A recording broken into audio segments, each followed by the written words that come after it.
By the late fall of 1971, Black Sabbath felt burned out and exhausted. They had toured relentlessly throughout the year, playing over 100 shows worldwide and recording and releasing one of their best-selling albums, Master of Reality.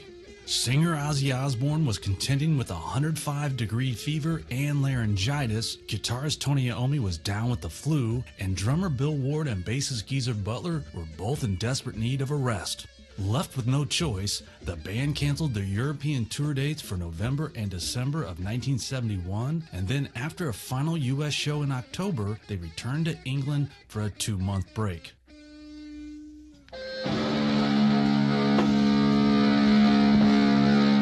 Despite their depleted state, Black Sabbath had already begun thinking about their next album. Just a month after finishing Master of Reality, they started writing and rehearsing new material at Rockfield Studios in May of 1971. 7 months later, in January 1972, they regrouped in their hometown of Birmingham to continue polishing the new songs. This time they wanted to focus more on melody while preserving their trademark heaviness. Only a few years earlier, no one had expected much from them. Now Black Sabbath were regularly mentioned alongside the biggest names in rock, such as Led Zeppelin and Deep Purple.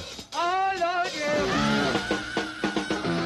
Like the band, the stakes were high. Zeppelin had recently released their iconic untitled 4th album, and Deep Purple was pumping out classic album after classic album. While across the Atlantic, Alice Cooper had delivered 2 career-defining records the year before, while Grand Funk Railroad was packing arenas from coast to coast. With their peers producing monumental work, Black Sabbath knew they couldn't afford to rush their next project. Gone were the days of recording an album in just 3 days. The band was ready to take their time and create something that would move them into the next phase of Black Sabbath.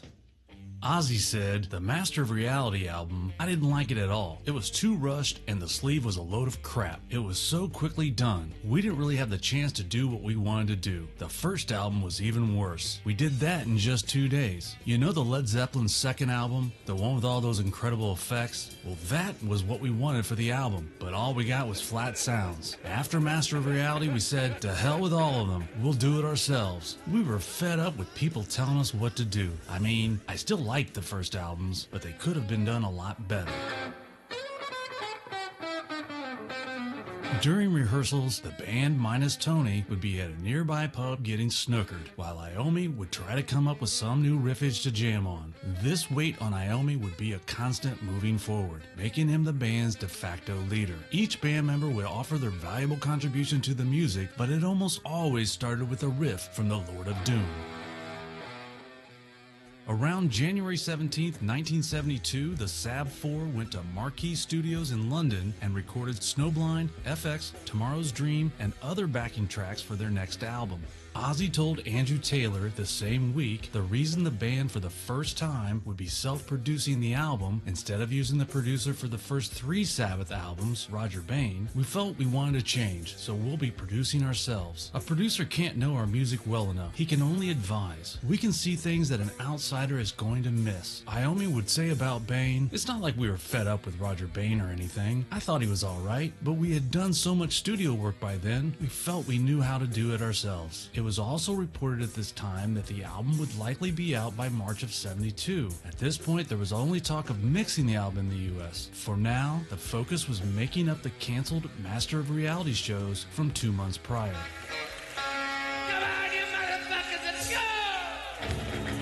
Almost a year after their last British shows, Black Sabbath kicked off the second leg of their Master of Reality tour with 2 sold-out nights at the Town Hall in Birmingham. Opening for them was Wild Turkey, a band led by ex-Jethro Tull bassist Glenn Cornick, who had briefly been a bandmate of Tony Iommi during his short stint with Jethro Tull. Through the 2500-watt PA system, Sabbath delivered classics like Children of the Grave and Iron Man, while also debuting 2 new songs, Snowblind and Tomorrow's Dream. The photos taken during the shows by Keith McMillan, aka Keith, would end up being the cover and gatefold images for Volume 4. Keith was the in-house designer for Sabbath's record label, Vertigo, and the man responsible for the photography and artwork on the first 2 Sabbath records, as well as the poster included with Master of Reality.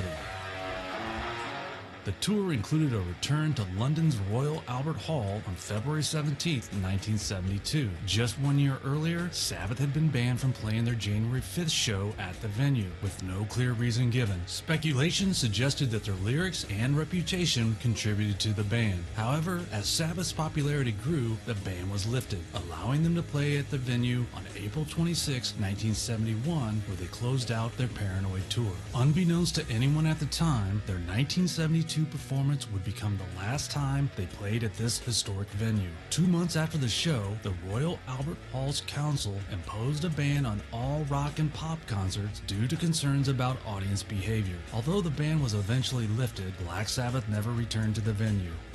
Quickly forgetting the toll of the previous year's touring, Sabbath embarked on a grueling U.S. tour, playing 32 concerts in 34 days. Dubbed the Iron Man Tour, this new trip started just 5 days after concluding their English shows. Around this time, manager Patrick Meehan proposed that the band finish recording their album at the record plant in Los Angeles, California. The advantages were compelling: lower recording cost, avoidance of the UK's 90% tax rate, a friend's mansion where they could stay during recording, and perhaps most enticingly, easier access to cocaine. The band was easily convinced.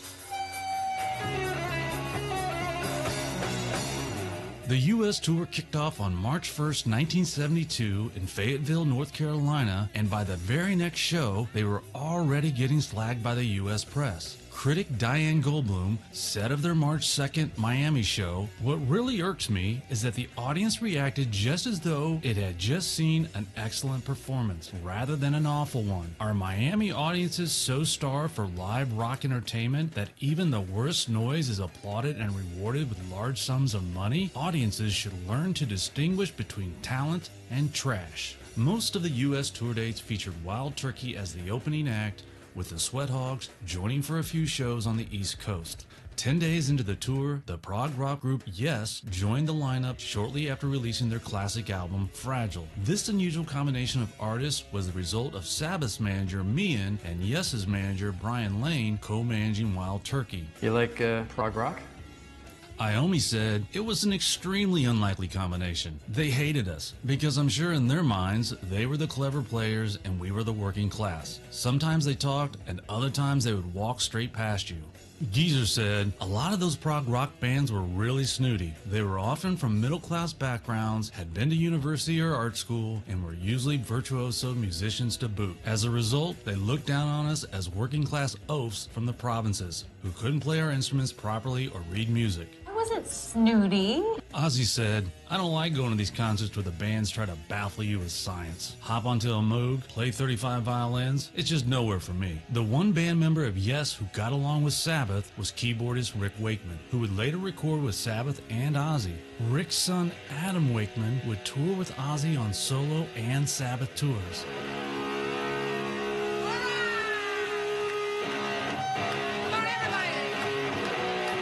The U.S. tour didn't take long to run into a pearl-clutching conservative who tried to censor their show. On March 7th in Spokane, Washington, Republican Councilwoman Margaret Leonard took issue with Sabbath's tune, Sweetleaf. Holding a copy of Master of Reality, she said the city council's rental of the Coliseum to the group was contributing to the delinquency of minors. Think of the children!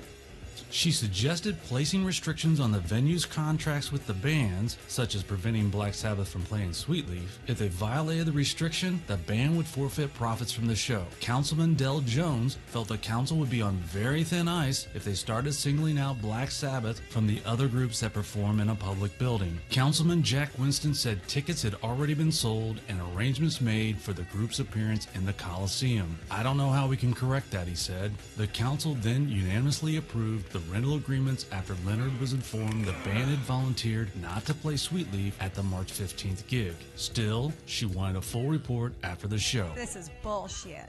It was asked at the follow-up council meeting if the new smoking ban for the Coliseum was obeyed at the Sabbath show. Warren Butts, Coliseum manager, responded, "It was entirely ineffective." It was also stated that concert goers were smoking marijuana and those attending the show had to watch through a blue haze. Councilwoman Leonard asked if the band played Sweetleaf. Butts replied, "I don't know whether they sang it or not. The music was so loud it ruptured the eardrums." For the record, Sabbath did not play Sweetleaf that night, but they did play Snowblind. Don't take drugs.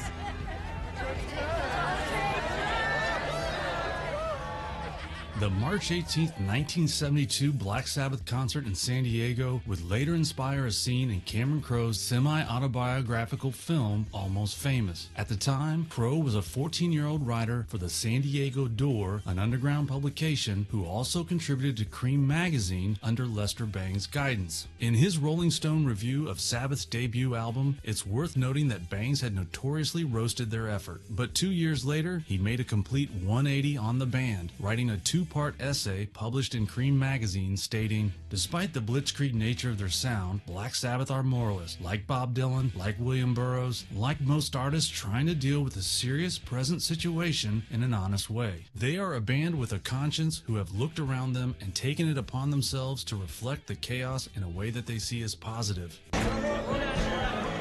Hi, I'm William Miller, and I'm here from Cream magazine to interview Black Sabbath. The actual concert featured Black Sabbath headlining with Yes and Wild Turkey as supporting acts, though Crowe's film adapts this detail for dramatic purposes, showing the protagonist attempting to interview Black Sabbath. Crowe interviewed Yes and Wild Turkey that evening, not the headliners. However, Crowe eventually got his interview with Ozzy Osbourne when Black Sabbath returned to San Diego on September 10, 1972. I have linked all three interviews in the description. The final chapter of Black Sabbath's Master of Reality tour collided with Easter weekend, igniting a firestorm of religious controversy not only in the United States, but also in Puerto Rico. In South Carolina, local churches rallied against the band, flooding the Carolina Coliseum with petitions demanding the cancellation of their Easter concert. The protest gained momentum when influential AM radio personality Ben Deckel took the airways to condemn the scheduling of a heavy metal show on such a sacred holiday. Yet the controversy only served to fuel interest. In a twist of irony, the attempted boycott helped pack the Coliseum nearly to capacity as fans flocked to see what might be their last chance to catch Sabbath on this tour. Hallelujah! The Merry Soul Pop Festival, held in Puerto Rico in April 1972, aimed to be a tropical version of Woodstock, complete with palm trees and ocean breezes. The lineup featured bands like Black Sabbath, the Allman Brothers, Alice Cooper, Fleetwood Mac, Emerson, Lake and Palmer, and many others. However, scheduling the festival during Holy Week on a deeply Catholic island led to chaos, conflict, and poor decisions. The festival's remote location and lack of traffic management resulted in gridlocked roads, leaving Sabbath stranded at their hotel in San Juan. Their manager, Patrick Meehan, assessed the situation and made a call to abandon the gig. The band had already received payment, but without helicopters, they had no practical means to reach the venue. As their crew waited in the hot sun at the festival site, unaware of the decision, the band members relaxed in the hotel bar, making escape plans. Meanwhile, at the festival grounds, tensions escalated as chaos took hold. Local workers hired to prepare the site faced logistical challenges as supplies failed to arrive on time. The religious locals, already irritated about hosting a festival filled with drugs, nudity, and rock music during Easter, began tearing down American flags and harassing festival goers.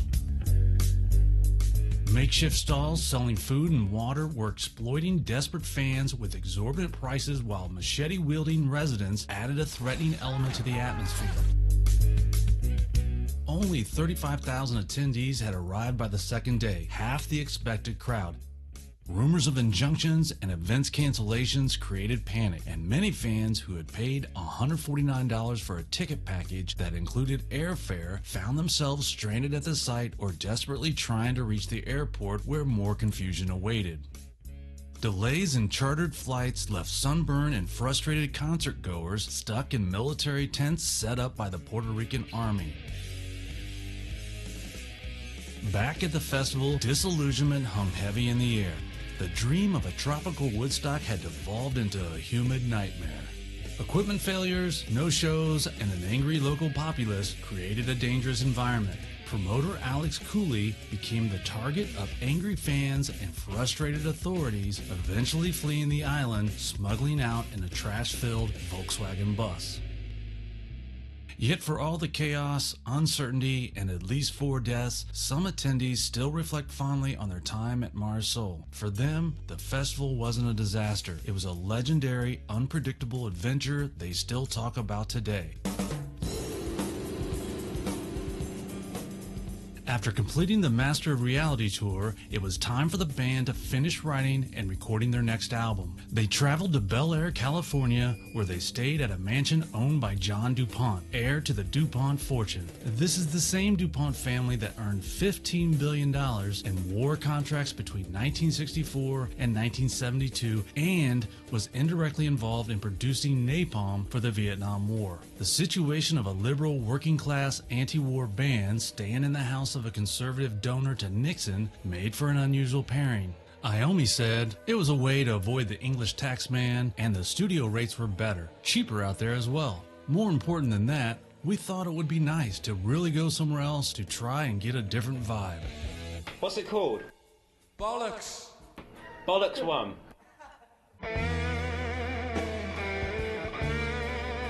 Wheels of Confusion, originally titled Illusion, stands out as one of Black Sabbath's most ambitious tracks. Rather than bursting with a typical opener energy, it feels more like a deep cut, balancing raw power with sprawling complexity. From the first notes, Tony Iommi's guitar tone sounds both commanding and lonely, almost like it's crying. Geezer's lyrics reflect the band's mindset in 1972. Despite massive success with Paranoid and Master of Reality, Sabbath faced pressures, excess, and disconnection from their earlier ideals. The nostalgic longing in Wheels of Confusion mirrors their shift from humble Birmingham roots to the chaotic reality of international fame. Before stardom, they were simply 4 lads escaping factory life. The world will still be turning when you've gone. The closing lines show the band grappling with life's impermanence and the fragility of success. Ozzy summed it up in 1972. The society trip in England is that you go to school, then get a job, and then at age 21, you get married. You work the rest of your life in a factory, and when you retire at age 65, you get a gold watch. 45 years in a factory with stinking oil polluting the land. Quick side note, that quote was taken by UCLA student Harold Bronson, who actually went to the record plant to watch Sabbath record in Studio B. The band would not allow Bronson's photographer to take any photos because Ozzy was so wasted. From the article, Ozzy was working on his vocals. "For the best coke, just ring 389098. Only $100, he exclaimed, grinning stupidly from behind the microphone. "I'm so stoned," he moaned while gesturing like Frank Sinatra. Ironically, Bronson would go on to co-found Rhino Records, who would later be a partner in reissuing many Sabbath albums, including box sets. I will link to the article in the description. Originally written as a separate song, The Straightener starts 5 minutes into Wheels of Confusion as its coda. The Straightener was never played in concert, but it does feature Geezer playing his electric Fender 12-string, the first time a non-Iommi guitar appeared on a Black Sabbath record. Black Sabbath was never focused on achieving success through singles. In January 1972, Ozzy stated, "We'd like to be able to put out singles when we feel like it, and not to have to worry about follow-ups. But there's a difference of opinion as to whether we should release a new single." Tony added, "Basically, we're an album band, and that's why we didn't need a single as a follow-up. A lot of people criticized us as a teeny bopper group, but we've been able to prove in recent years that we didn't need a single." When asked if singles played an important role in television and radio, Tony responded, "Who is interested in television or radio? We don't need that. We dealt with that in the early days. We no longer depend on the mass media." 9 months later, it was decided that Tomorrow's Dream would serve as the single from Volume 4. Unfortunately, it failed to achieve any significant chart success. Tomorrow's Dream was reportedly among the 3 tracks recorded in January 1972 at Marquee Studios. By the time the band reached the record plant in Los Angeles, it's speculated they wanted to change the lyrics, so they re-recorded the vocals to include the new version. You can hear the alternative lyrics on various bootlegs that captured shows prior to 1972. Surprisingly, the final lyrics were inspired by Mark Bolan and the glam band T-Rex. Butler explained, "Every time I've seen Bolan, it always reminded me how fragile everything is. He was a massive star in England, but not really heard of outside of England. And it was just really about how delicate being a pop star is. Like one day you're massive, the next day you're forgotten about."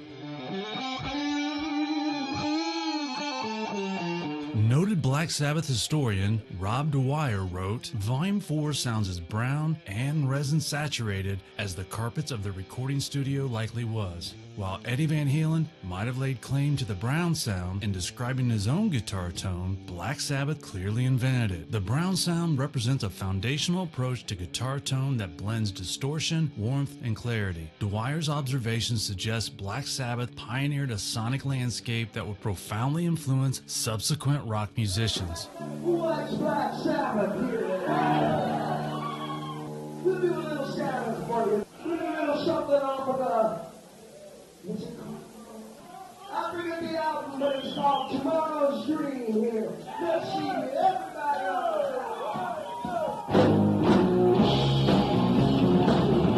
Van Halen's cover of Tomorrow's Dream 4 years later symbolizes this musical lineage, with the band carrying forward and transforming Tony Iommi's innovative guitar sound. Changes is one of Black Sabbath's most polarizing songs. For some fans, it's a bold and heartfelt departure from their signature sound. For others, it's the track they skip when revisiting Volume 4. Despite its divisive reception, Changes remains one of the band's most unique creations, showcasing their willingness to experiment and push their music into unexpected emotional territory. And its legacy has grown far beyond what anyone could have imagined. One small revelation about the song is that Tony was not at DuPont's mansion when he started writing it. He was at his manager's rented home. Iommi said in December to Go Set magazine, "Changes just came to me while sitting at Pat Meehan's piano in his LA home. I was sitting, playing, clunking at the piano, feeling down and depressed, and it just came out. That was my first time at playing the piano, and the last. I enjoyed it." Ozzy said, "I think Tony is one of the most talented guys I've ever met. None of us have been to music college, and if someone put music in front of me now, well, I couldn't even read English writing, let alone music writing. But Tony has this natural ability. He'd never played piano before. Never before, and yet he sat down and got changes together at the piano after a day."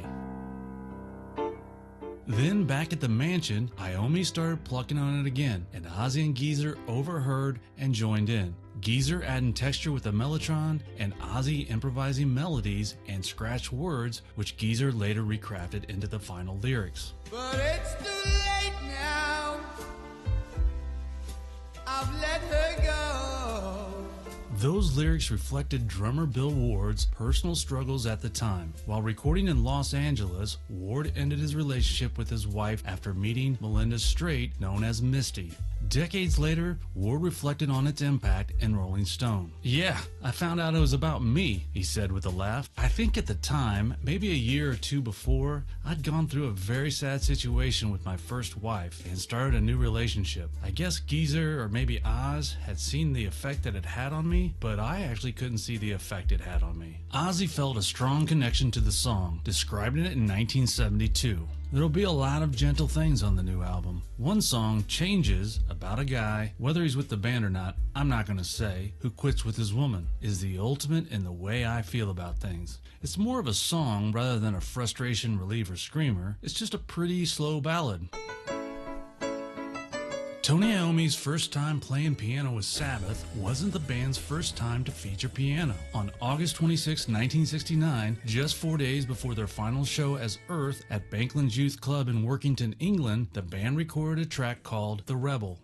For years, it was believed that the song's composer was Norman Haynes, the pianist on the track and a bandmate of Sabbath's first manager, Jim Simpson. However, Black Sabbath lyrics expert Joe Bongiorno's meticulous research has clarified the true composers: Cyril, Doral, and Charles Ward.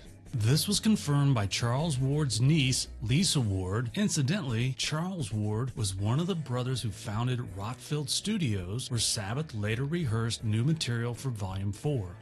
For the record, The Rebel had been recorded 3 months earlier as a demo titled If Your Heart Lay with the Rebel, Would You Cheer the Underdog by a band called Silence. Silence became Mott the Hoople a year later when Ian Hunter joined as vocalist. 2 months after recording The Rebel, Sabbath laid down a track that was written by Haynes, a composition called When I Come Down, later retitled When I Came Down. The band didn't feel these cover songs quite fit their sensibility, but they went along with the sessions to provide their manager with material to pitch to record labels. The very first time Changes was covered was only months after it was released. An American band named Crystal Saint covered the song in early 1973. I feel happy. Oddly, they give no props to Sabbath in interviews or a writing credit on the 45, but they did list the correct song publisher. In 2003, Ozzy and his daughter Kelly re-recorded the tune with amended lyrics, turning it into a sentimental father-daughter version. I love you, Daddy. The cover sold 300,000 units in the UK, boosted by the popularity of their MTV reality show, The Osbournes. It took so long. The Carnigans and Kelly Clarkson delivered their unique takes on the song, while Eminem incorporated a sample of it into his track, Going Through Changes. Meanwhile, Charles Bradley's soulful rendition truly captivated audiences, amassing over 40 million views on YouTube. His powerful version also became the theme song for Netflix's animated series, Big Mouth. While Changes divided fans in its time, its impact is undeniable. Black Sabbath broke new ground as one of the first hard rock bands to deliver a ballad steeped in personal heartbreak and raw emotions. With Changes, they redefined how heavy bands could express vulnerability, paving the way for a hallmark of 1980s metal, the power ballad. If the Dark Lords of Rock could bare their souls, why couldn't others? Ozzy himself revisited this emotional terrain after leaving Sabbath. His first collaboration with Randy Rhoads, Goodbye to Romance, served as a poignant farewell to his Sabbath days. Later with Jakey Lee, he delivered the deeply resonant So Tired, and cemented his mastery of emotionally charged songwriting with one of his biggest hits, Mama I'm Coming Home, a track that I believe was built on the foundations laid by Changes. By making it cool for hard rock bands to embrace emotion, Ozzy and Sabbath inspired an entire generation of LA strip bands. Another track on Volume 4 that seems to get skipped a lot is FX, a brief audio interlude featuring sounds created when Iommi's crucifix necklace knocked against his guitar, and that was processed through a Benson tape echo delay effect, hence the title FX. These go to 11. FX was recorded at Marquee Studios in January 1972 and is considered a joke and filler by its creator. When you're in the studio for hours on end smoking dope, you go a bit mad. We started playing and we were dancing around half naked, just being stupid. I hit my guitar with my cross and it went boing. We didn't think of using this as a track, but they recorded it with a delay and we thought, oh, yeah, and we put it on the record. A total joke. Don't turn it up loud. I just gotta play one Don't turn chord. it up loud. One There's chord. a Hare Krishna temple upstairs. One It's chord, very that's all sensitive it people. takes. Don't.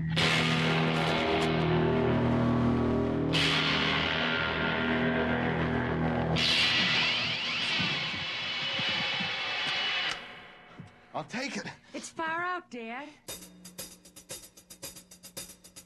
Coming in like a hard rock version of the theme from Shaft, Supernaut has the energy to match the band's cocaine buzz. As Ozzy himself put it, when I listen to songs like Supernaut, I can just about taste the stuff. The whole album's like having someone bore a couple of lines into your ears. Later during the Sabbath Bloody Sabbath recording sessions, Led Zeppelin's drummer John Bonham would request to play Supernaut. For decades, it had been rumored when Bonham banged out Supernaut, it may have been recorded. Bill Ward said, "It all started when Bonzo came into the studio and sits down at my drum kit and starts playing Supernaut. And Bonzo was kicking the crap out of my drum kit. There was a moment during that jam where we all kind of got this crazy notion and said, oh, let's just put something down on tape, but nothing transpired and no tape rolled. 8 years later, Iommi contradicted his former bandmate. Zeppelin came into the studio for a jam. John wanted to play Supernaut, but we jammed instead. I know that it was recorded, and I'd love to hear it. The tape must be around here somewhere. Sharon! When asked about the origin of the song's title, Geezer Butler couldn't recall its inspiration. The term Supernaut was uncommon before Black Sabbath's use, appearing mostly as a surname. However, one intriguing earlier reference does exist. In 1968, Mattel released and trademarked the Supernaut Power Limbs Pack, an accessory for their Major Matt Mason action figure line. This toy exoskeleton, designed for imaginary lunar exploration and mining, featured twin hook claws and rear-mounted crane to help children envision themselves traversing the moon's surface. While we can't confirm if this toy influenced Butler's songwriting, the timing and space-age connection make it an intriguing possibility. If I could light my own farts, I could fly to the moon. The lyrics to Supernaut also bring the moon into focus.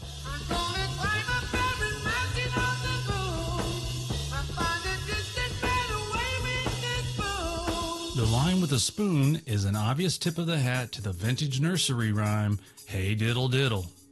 Practically every one of the top 40 records being played on every radio station in the United States is a communication to the children to take a trip, to cop out, to put acid in your veins. One of the best-known covers of Supernaut was done by Ministry's Al Jurgensen's side band, 1000 Homo DJs. The name for the band came from the record label's owners saying, no one's gonna buy this. It'll take 1000 Homo DJs to play this for one person to buy it. Their version of Supernaut was actually first recorded with Nine Inch Nails' Trent Reznor on vocals, but Reznor's record label refused to let them use it, so Jurgensen did the vocals. A couple of years later, Reznor's version was released.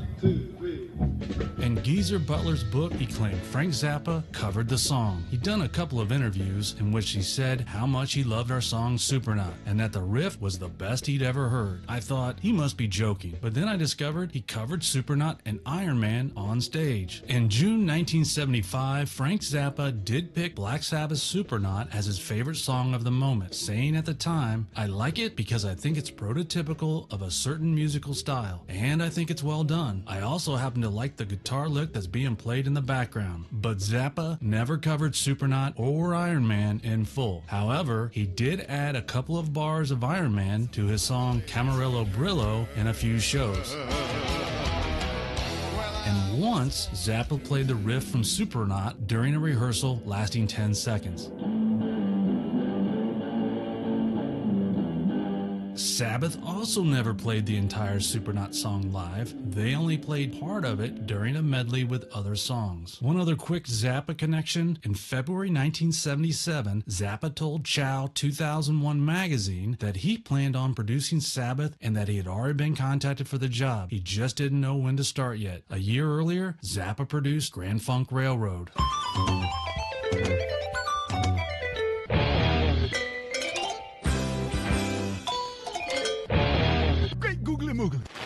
Tribute the success. For that, you heard Iron Man by Black Sabbath, and now it's time for the Eureka Springs Garbage Lady by the GTOs. Black Sabbath's Ode to Cocaine was first recorded long before the infamous almost daily deliveries of Santa's Fluff in California. Coke is so good. The track was initially laid down in late January 1972 at Marquee Studios in London and made its live debut on January 24th at the Town Hall in Birmingham. The string quartet heard near the song's end was drummer Bill Ward's idea, who also tried and failed at conducting the quartet. And for the record, the whispered cocaine you hear, that's Geezer Butler, not Ozzy Osbourne. Snowblind, along with Laguna Sunrise, were the first Sabbath songs with strings. Bill said, up until then, we used mellotrons or things like that, but we never put strings on an album. I wanted to put strings on at the end of Snowblind. I could hear the strings. I thought it was a good idea. It should be noted that the Volume 4 box set states Snowblind was also recorded at the record plant in May of 1972, but there's no documented proof. Oh, there's one more thing, sir. It was reported in Sounds January 22nd, 1972. Already they had recorded several backing tracks and have one complete track, Snowblind, and that the album should be out by March 1972. The journalist who wrote that was literally in the studio interviewing Geezer Butler. You want some coke? Sure. The song may have already been written, but the overindulgence of the white snuff treat really kicked off once they got to LA in May of '72. Both Ozzy and Tony had their first toot with the Devil's Dandruff the previous year. Ozzy said, "You couldn't really get cocaine in Birmingham back then, so I didn't try it until a gig in Denver with a band called Mountain in early 1971. Mississippi Queen. Mountain's guitarist and lead singer was a guy called Leslie West. And it was him who introduced me to the old waffle dust. We called it that because it made you stay up all night talking bollocks." Key to success in this racket is this little baby right here. It's called cocaine. Tony said, "In England, it was all hash, dope, and pills, but when we headlined the Los Angeles Forum in autumn of 1971, I was introduced to cocaine. I said to one of our roadies, 'I feel really tired.' He said, 'Why don't you have a little line of coke?' 'No, I don't want to do any of that.' He said, 'You'll be fine. Just have a little toot before you go on.' I had a toot, and I thought, this is wonderful. Let's get on stage and play." And that was it. Bloody hell. I did a lot of cocaine. It might have been harder to find Krell in the UK, but in LA, Sabbath was getting a seemingly unlimited supply of the purest frosted powder around. The waffle dust came either in a sealed box the size of a speaker or inside a box of laundry detergent. I feel the snowflakes freezing me. With every drug imaginable at hand, their LA spot became the place to be and engage in the band's notorious love of hijinks. Geezer said, "Deep Purple's roadies came over, and we were having a few toots and things, a few joints, and Tony came down the stairs with a white sheet over him going, 'Oh. And the road crew just looked at him as if he was completely nuts. And Tony was convinced that he was scaring them. Well, if it isn't our old friend, Tony Iommi, an ex-magician wanted in 6 states.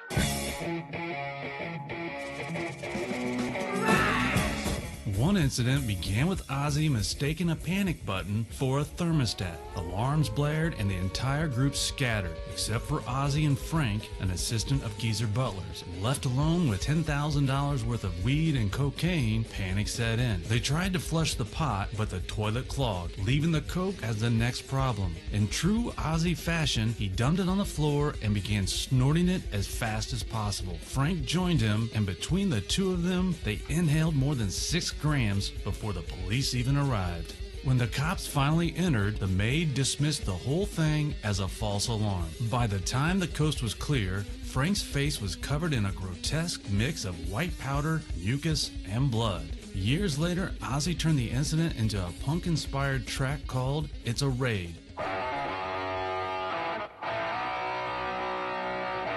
But the police weren't always the problem. One day in the middle of a rowdy water fight, the owner of the house showed up unannounced. Ozzy answered the door, soaked to the bone, and looking completely unhinged. The man took one look at the scene, hoses and puddles everywhere, and asked, "What the hell is going on here?" The man turned out to be the owner of the house, John DuPont.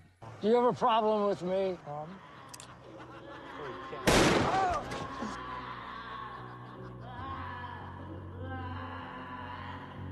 In the garage, the band found varnish and gold paint and decided to coat a drunk, consenting Bill in it. What started as a joke turned dangerous when Bill collapsed. Panicking, they called emergency services. "We've got a naked guy painted gold who's not breathing right," one of them explained. Paramedics arrived just in time, scrubbing the paint off with solvent and narrowly avoiding tragedy. Holy shit! What? Guy's a fucking narc. Paranoia reached its peak when the group, already on edge, went to see The French Connection at a local cinema. The film's depiction of surveillance and undercover cops left Ozzy in a panic. Convinced their drug dealer was an informant, he later confronted the man who cryptically claimed the coke's a gift. The words only deepened Ozzy's suspicion, sending him into a spiral of hyperventilation and frantic theorizing. In hindsight, Ozzy put it best: "We should have written Paranoid as the next album after Volume 4 because we all became paranoid wrecks." the band members' talents shine on Volume 4. It's arguably one of Ozzy's best vocal performances as he moves into a higher vocal range, and his vocal melodies across the record are more independent of Tony's riffing than in the past. Unfortunately to my ears, you can't hear Geezer's bass as clearly as on other albums. But lyrically on Volume 4, he continues to grow as a writer. The true standouts on Volume 4 are Tony Iommi and Bill Ward. Cornucopia features some of Tony Iommi's sludgiest, heaviest riffs and an unusual structure that combines abrupt tempo changes with thick, doomy guitar tones. In less than 4 minutes, Iommi lays down 7 different riffs and a roadmap for all future doom metal players. For Bill Ward, Cornucopia was a triumph in multiple tempo changes and overcoming adversity in a drug haze. Out in LA, Ward could not get the drum part down, so they waited until the band returned to London to finish the song. But the problem persisted. Ward said, "I hated that song. I just wanted to play some blues. I just wanted to do some jamming." It all came to head when 10 years after Alvin Lee stopped by the studio. Ward said, "Me and Alvin were sitting down in the middle of the room doing some drugs, and I got some pretty nasty looks from the guys in the studio. The reaction that I got, the cold shoulder from everybody, it was real bad. I went, uh-oh, am I too far gone? Have I gone too far?" And I was asked to leave. Basically, it was like, well, just go home. You're not being any use right now. I was getting that message. I looked to Oz because usually Ozzy would say stuff like, "Go sit down." Me and him, we were just like real buddies, but he didn't say anything. Since Ward didn't own a home, he spent the night on Geezer's lawn, unsure what to do. Ward said, "I thought I was getting kicked out of the band. I felt really scared at that point. That was the first indication that there was a change, because that had never happened before. It had all been fine. Suddenly, here in Volume 4, there was a change, a definite change. It really scared me. I just had this terrible resentment about Cornucopia. There were some patterns there that were just, it was horrible. I mean, I nailed it in the end, but there was just a hang-up about it." 39 years later, Cornucopia helped Ward through a rough patch while he was in the hospital in 2013. He said, "The one song I played practically every day was Cornucopia. I was in pretty bad shape, and I wanted to listen to what I used to be like at the time. It really helped me when I was in the hospital listening to that song." Building upon earlier acoustic explorations like Orchid and Embryo, Tony Iommi's instrumental track, Laguna Sunrise, provides the light and shade to add contrast between heavier songs and was the B-side to their single, Tomorrow's Dream.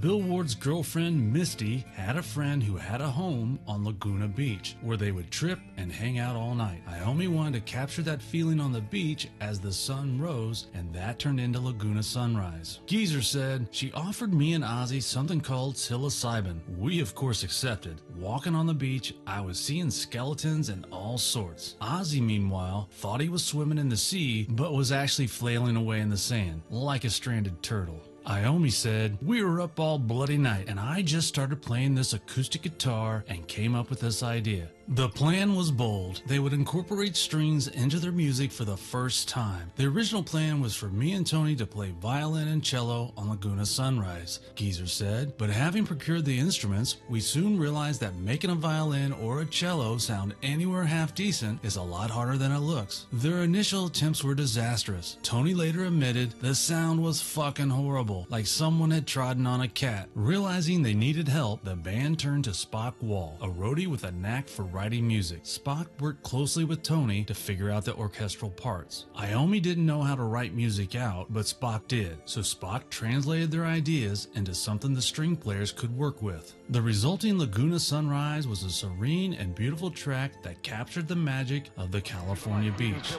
New at this week's number 9 is Paranoid from Black Sabbath. BBC famed DJ Alan Fluff Freeman loved it so much he began using it to open his popular radio show. Iommi would later say, "The song achieves its goal, calming the band's crazy before the practical joke of volume kicks in with a cackle in the form of St. Vitus Dance." Black Sabbath's St. Vitus Dance is a brief yet captivating anomaly in the band's catalog. With no guitar solo or chorus and clocking in at just under 2.5 minutes, the track defies easy categorization, blending an unexpected toe-tapping energy of a hoedown that the band never played live. The track's lyrical approach is refreshingly direct, with Ozzy offering straightforward advice to a friend about reconciling with an ex-girlfriend. You think you was your life, but it's you was instead. Yes, she loves you, and you know you should be glad.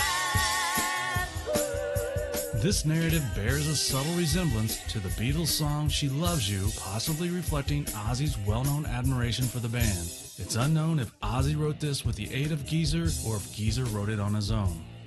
St. Vitus dance is a nickname for the medical condition Sidium's chorea. The term originates from the Middle Ages when episodes of involuntary dance-like movements were associated with a patron saint of dancers, St. Vitus, and believed to be the result of a curse or divine affliction. There are many Sabbath fans that will scratch their heads as to why Sabbath named their track St. Vitus Dance. It was because Bill Ward's mom thought he had the medical condition. Ward said, "My mother told me that they thought there was something wrong with me because I continually kept tapping on furniture. They said that I had St. Vitus Dance, and St. Vitus Dance is a common term in the Midlands for someone who can't sit still. So apparently, I was listless and discontent like I am now."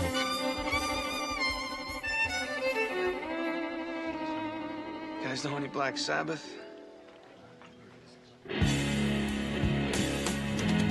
Under the Sun, Every Day Comes and Goes is another Sabbath song with one or two names depending on which copy you own.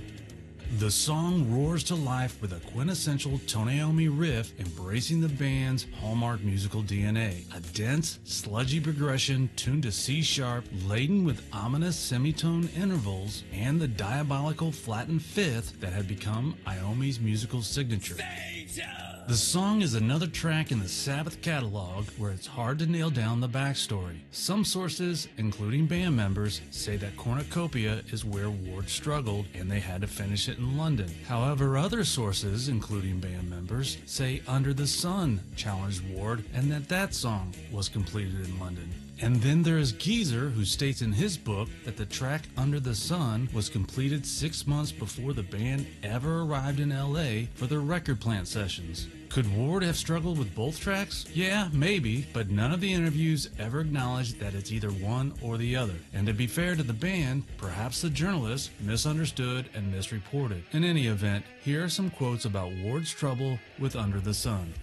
Ozzy says that every time they played it, Bill played a different beat, and by the time they were done, they were calling it Everything Under the Fucking Sun. Iommi said, Bill had a terrible time trying to get that song. Every time we would start to record it, start playing it, he would mess up. And of course, after a bit, he would just lose his temper. I hated the bloody thing, affirms Bill. Oddly enough today, I think the song sounds great, but at the time, I just couldn't find a drum part for it, and I thought, oh God, anything but that song. Well, I don't want no Jesus freaks to tell me what it's all about. Geezer's lyrics are defiant and confrontational, marked by frustrations with societal norms and a desire for personal freedom. There's also an undercurrent of hope, as Butler encourages self-belief and living authentically. I've opened the door, now mine's been released. You can do it, Ozzy! As the final track on the album, Under the Sun serves as a monumental farewell, encapsulating the raw, heavy essence of the band's classic era and providing a powerful punctuation mark to their transitional fourth record. I could only find one song that could have been a bonus track from the Volume 4 sessions. The Bill Ward sung tune It's Alright was demoed but not added to the album. Iommi said, Bill and myself did this number a long time ago. We put it down, but then we just scrapped it. We decided to re-record it in Miami, and it came out differently. The song would be released on Technical Ecstasy and later covered by Guns N' Roses. It's alright.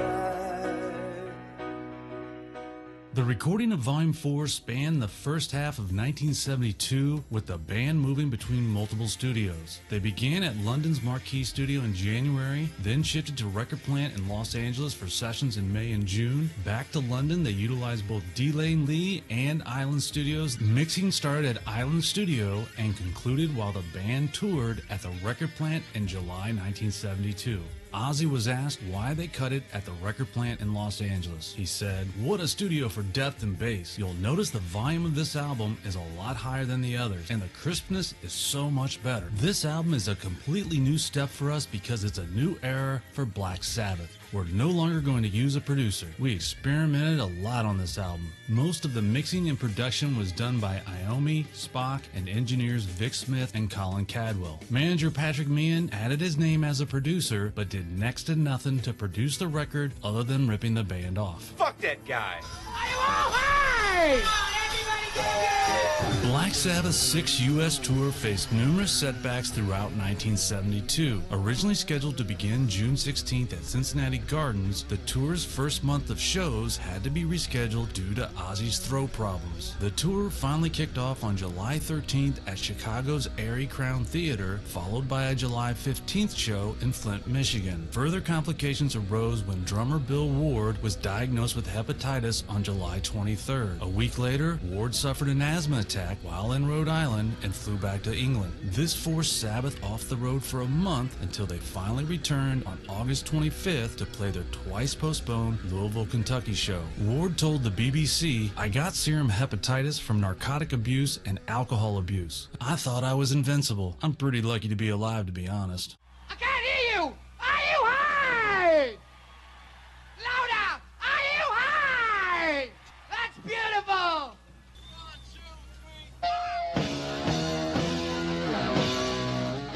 Due to Ozzy's continued cocaine use, his voice would be an issue throughout the tour. Ozzy said, "The coke was fucking up my voice good and proper, so I went to see a doctor." "Holy mother of Christ," he said. "How in God's name did you do that? Mr. Osborne, your epiglottis is the size of a small light bulb, and it's glowing almost as brightly. Can you fix it?" "I think so," the doctor said, writing out a prescription. "But whatever it is you're doing, stop doing it." Cocaine!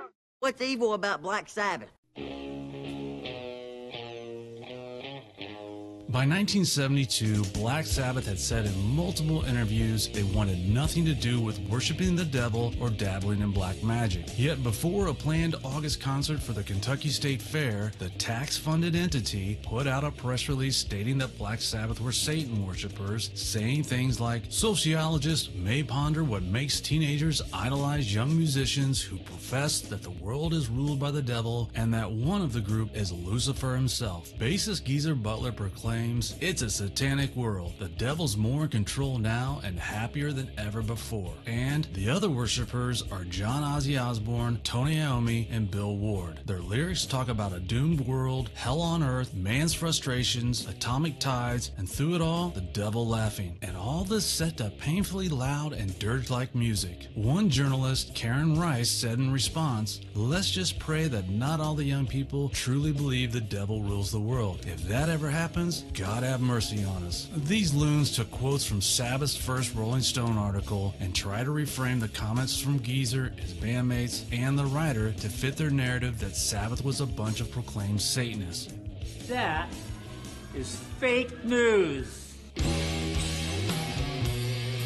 The biggest shit show of the tour was a concert they wisely avoided altogether. The Erie Canal Soda Pop Festival, held from September 2nd through the 4th, 1972, took place on Bull Island, a stretch of land technically in Illinois, but on the Indiana side of the Wabash River.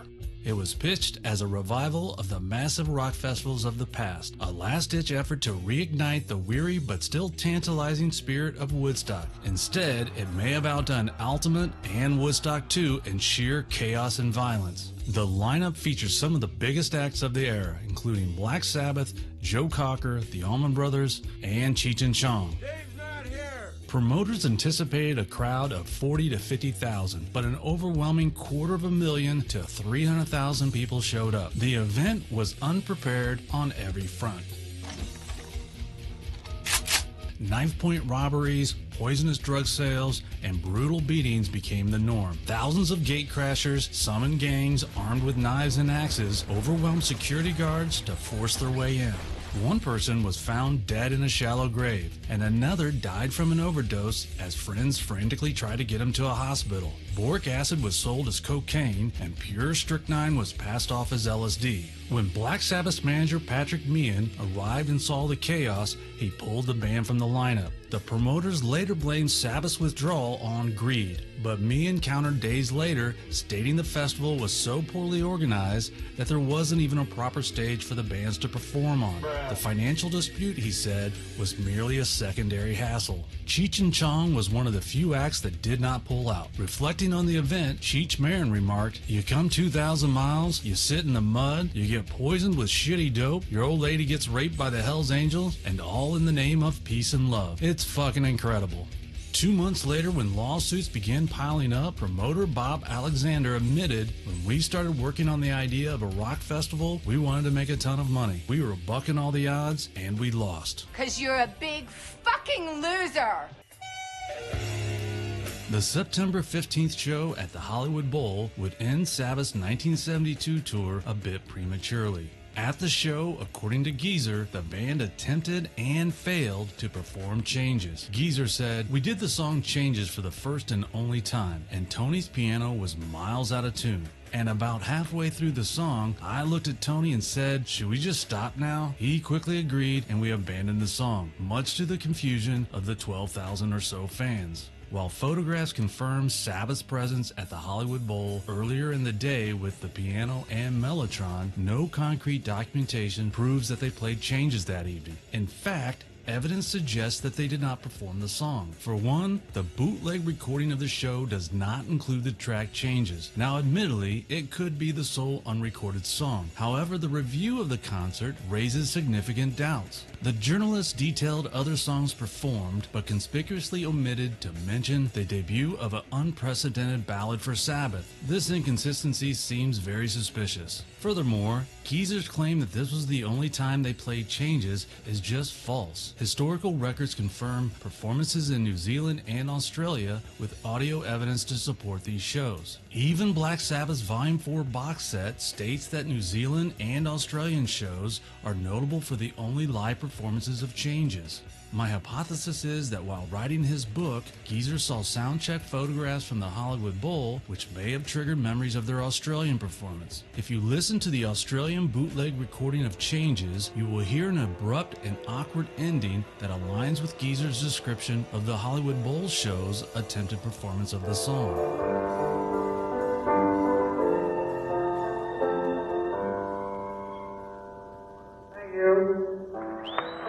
After I wrote this, I did find an interview with Iommi from August 1973 where he states they played the Mellotron in LA, but does not say if they used it live. He said, "We did do it in LA, but it was so much aggravation having the piano tuned up before anybody comes in and then getting the Mellotron in tune and sort of the different sort of temperatures out there, it was going out of tune. So we got fed up." So from Iommi's statement, we don't know if he's talking about the sound check or if they actually played it at the show. I don't know what to believe.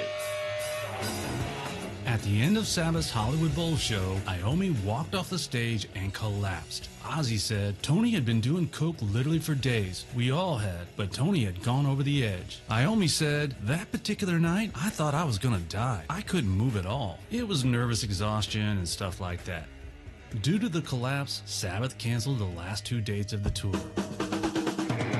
10 days later, Volume 4 would be released. The album, originally titled Snowblind, would do well, but not as strong as their previous album, Master of Reality. The album would reach number 13 in the US and number 8 in the UK. It achieved gold status in less than a month and was the band's 4th consecutive release to sell 1 million copies in the United States. 15 days before the release, Ozzy still wasn't sure about the name of the album. When Cameron Crowe asked him about it, he said, "One week I'm up on stage saying, we're gonna do a new track off our new album Snowblind. Then they tell me the name's been changed. It's called Volume 4. So I announce it on stage, and the next night they're telling me it's been changed again. At this point, I have no idea what the name of the album is. It's either Snowblind or Volume 4. Take your pick." Young Crow asked Ozzy if he was happy with the album. Ozzy said, "I know I sound like I'm blowing my own trumpet, but our new album to us is our first album. It is the most truthful album we've made. I mean, a lot of our albums have a lot of truth lyrically, But this album is a more truthful representation of Black Sabbath musically. It's also a lot more personal lyrically. In the past, our lyrics have said what other people feel, but the words of our new one is what we feel. Iommi told reporter Mark Plummer, "I thought maybe we'd get some good reviews for this album, but no. When we recorded the album, we wondered what the reaction would be. We thought we were letting ourselves in for another slagging. But why? When it's the best album we've done. With us in control for the first time, we ended up with the sound we wanted." Black Sabbath, Volume 4, A New Chapter in Darkness, on Warner Brothers Records and Tapes. In the album credits, everyone knows how Sabbath thanks the great Coca-Cola Company of Los Angeles, but misses that they slipped in another drug reference. Black Sabbath's newly minted publishing company was dubbed Roller Joint. When asked about the drug references, Iommi said at the time, "You can take that Coke thing two ways. We did an advert for Coca-Cola for the TV. I don't want to say more than that, actually. Roller Joint, that's also something that can be taken any way." I think it was Lord Patrick Meehan who thought of that, our manager. It was his marvelous idea to roll a joint. It's kind of crazy that Iommi mentioned Black Sabbath doing a Coca-Cola commercial. While the idea of them creating a jingle might seem crazy, it wasn't uncommon in those days. Groups like Vanilla Fudge, Three Dog Night, the Moody Blues, and many more wrote songs for Coke. The Moody Blues, having a holiday with Coke.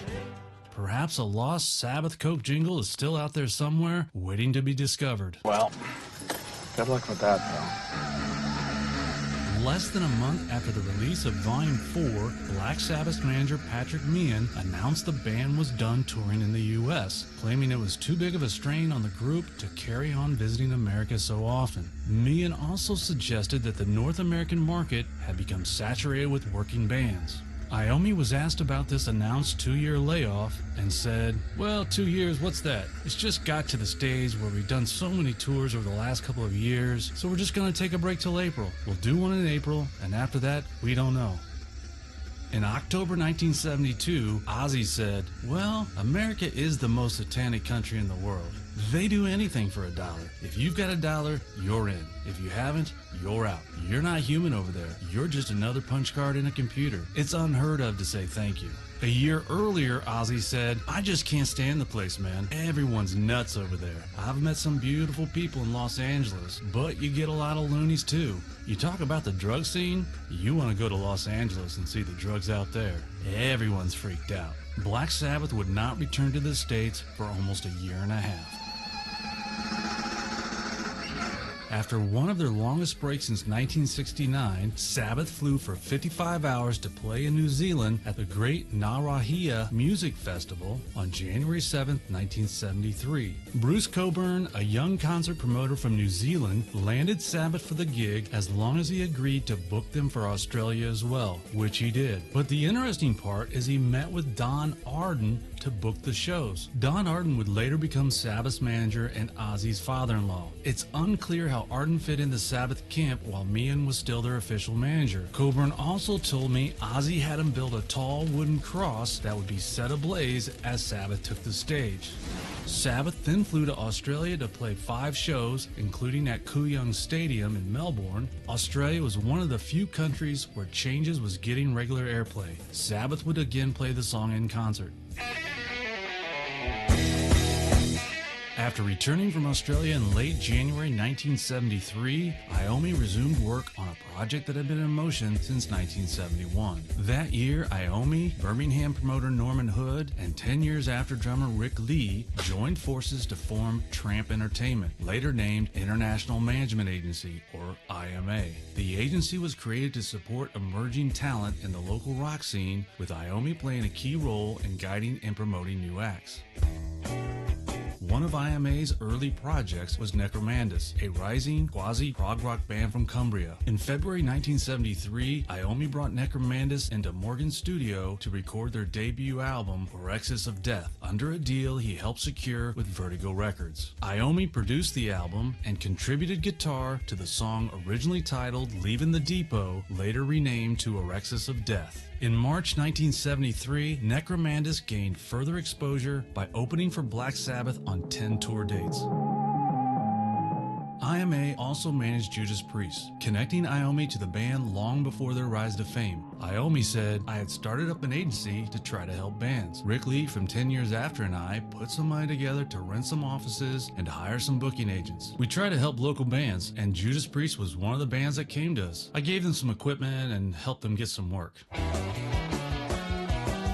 Despite Iommi's efforts with Necromandus, his increasing commitments to Sabbath's global success limited his involvement. By late 1973, setbacks including the departure of Necromandus' guitarist Baz Dunnery led Vertigo to shelve the album indefinitely, leaving it unreleased for decades. Necromandus' road manager Dave Tangy later joined Black Sabbath's team as Ozzy's personal assistant and co-authored How Black Was Our Sabbath, a detailed account of the band's history. In 1977, during Ozzy's brief departure from Sabbath, he asked Tangy to connect him to former Necromandus members Baz Dunnery, Dennis McCartan, and Frank Hall.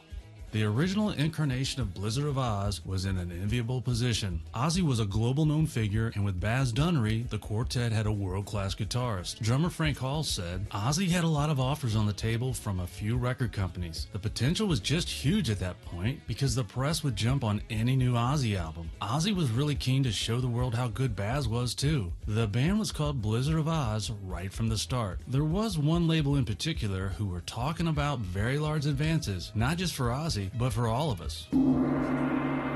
The musical persuasion of the inaugural Blizzard of Oz was not what the average Black Sabbath fan would have anticipated. Hall said, "Necromandus was always a kind of progressive, jazzy type rock band. We didn't actually change much when we worked up the songs with Ozzy. Some of the material was extremely complex, lots of time changes, and it sounded great. Ozzy, of course, wanted heavyweight, detuned guitars all the time, but the combination really was striking. The band spent over a month working up 15 new songs, enough to be whittled down for a full album. The chaotic circumstances prevailing in Ozzy's personal and business life would take their toll though. Ozzy was having a really hard time dealing with a lot of Black Sabbath stuff, his personal life, and management troubles too. Ozzy's loon-like behavior was too much for guitarist Dunnery, so he left and the band fell apart. I should mention here, Hall also stated that the Blizzard of Oz demo songs were recorded but haven't been heard since and may be lost. Fucking hell. Before the end of the band, according to drummer Hall, while rehearsing with Ozzy, they visited Led Zeppelin's John Bonham's house, where he noticed a drum kit with a slightly damaged floor tom. Offhandedly, Hall mentioned how much he liked the kit, and Bonham told him he could have it. The green Ludwig drum is rumored to be the very kit Bonham had used for his audition with Led Zeppelin. Hall played the kit for 5 years before selling it for only $50. What? Years later, it ended up in the hands of the Verve drummer Peter Salisbury. It is now likely worth hundreds of thousands of dollars. Are you into Led Zeppelin at all? On the tail end of the Volume 4 tour, Black Sabbath hit European stages with the Rolling Stones 16-track mobile studio in tow, capturing most of the performances. The shows recorded kicked off on February 25th, 1973 in Switzerland and wrapped up on March 17th at London's Rainbow Theatre. Behind the mixing board was Tapani Talo, recruited on the recommendation of Beatles producer George Martin after Sabbath's sound engineer failed to appear for the gig. According to Mick Wall's Black Sabbath book, the plan was to release a live album that summer, but when Iommi reviewed the tapes, he scrapped the idea. Wall recounts Iommi found the recordings too loud, too raw, more like the old Sabbath sound they were trying to move past. Instead of releasing the album, they opted to focus on their next studio project. But Tapani Talo remembers it differently. According to him, the decision to abandon the live album came from the record label, not Iommi or Osbourne. Midway through recording the shows, label executives reportedly heard the tapes and vetoed the release. The reason being was that the live versions sounded too similar to Sabbath's studio albums. You see, at the time, live records hadn't become the industry staples they would later be, with a few rare exceptions like Live at Leeds by The Who or Get Your Ya-Ya's Out by the Rolling Stones. Deep Purple's iconic Made in Japan had only seen the light of day due to pressure from Warner Brothers' Japanese division. The rest of the company thought it was a bad idea, including some of the band members. Ozzy's comment on the decision a few months later sounds like it might be record label talking points. He said, "We were going to do a live album about 3 months ago, but then we thought, what's the point of that? People would be paying just to hear us on stage. So that idea's been shelved for the moment."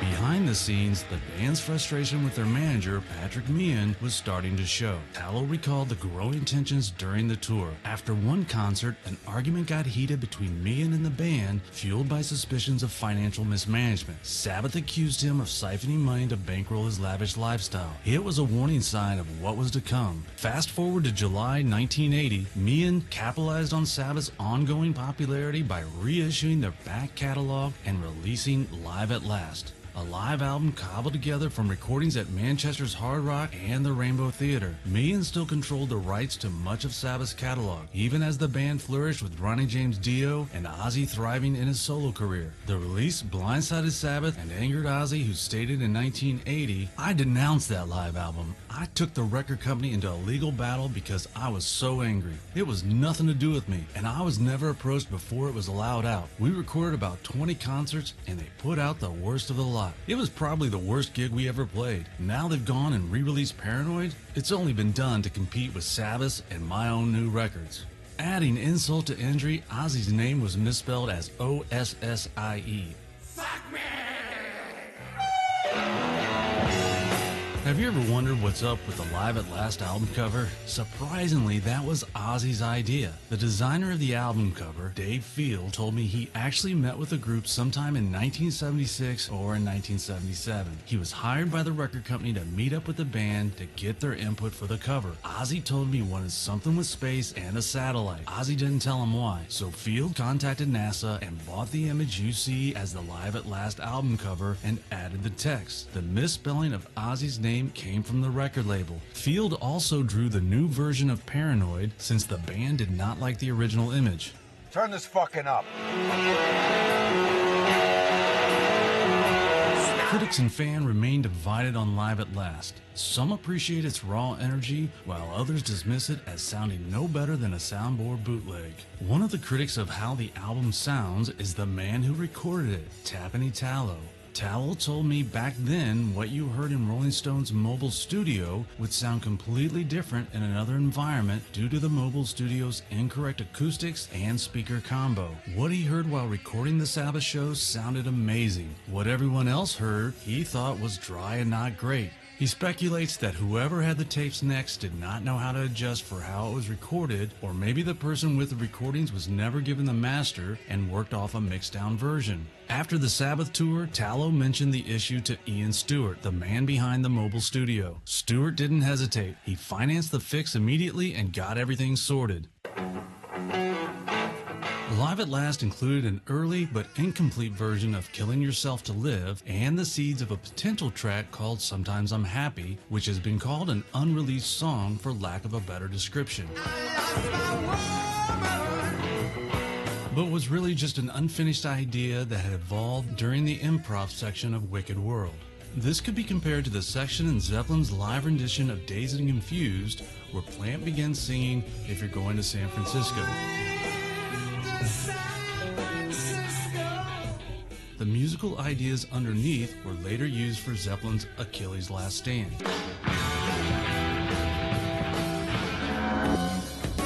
Sometimes I'm Happy would later morph into the coda on Sabbath's song Symptom of the Universe. Okay, if you want to get up, do it, man! Don't sit there!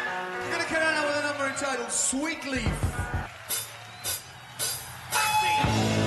The Live at Last album shipped over 100,000 pieces and was on the charts, hitting number 5 in the UK. It was such a success that both Ozzy and Sabbath would have their own live albums released within a few years. By the end of 1980, the Sabbath's reissues would move almost 1 million units, including Paranoid hitting number 14 on the singles charts. Live at Last would be re-released with the band's approval in 2002 as Disc 1 on their Past Lives album, and then an expanded remix version with 3 tracks replaced with different live performances for the Volume 4 box set. It isn't Devil's Island, it's The Wizard.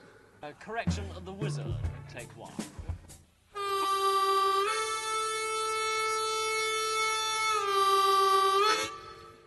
The first 3 Black Sabbath albums were forged in urgency, raw, unfiltered, and recorded with a speed that bordered on reckless. But Volume 4 was different. It wasn't just another step forward, but a headfirst dive into excess, a band trying to outpace its own momentum. The cocaine, the mansion, the paranoia, the experiments that worked, the ones that didn't, it all bled into the music. And somehow, despite all of it, they made something that still stands as a classic album. Volume 4 is the sound of Sabbath pushing past its limits, chasing something more significant than doom-laden riffs and ominous lyrics. It's where their music took on new textures, strings, pianos, and layered harmonies without losing the primal heaviness that defined them. The chaos behind the scenes wasn't just a side effect of the recording process, it was the recording process.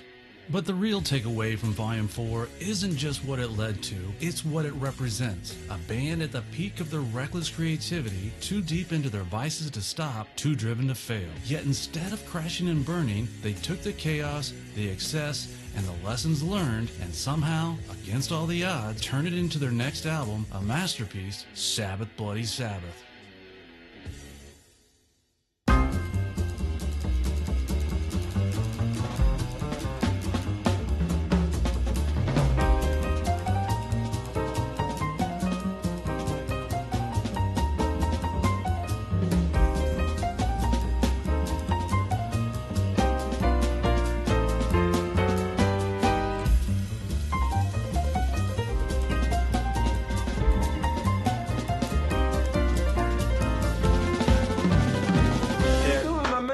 Not bad. Here you go. Nose candy. Yeah, sweets for the sweet. Dynamite.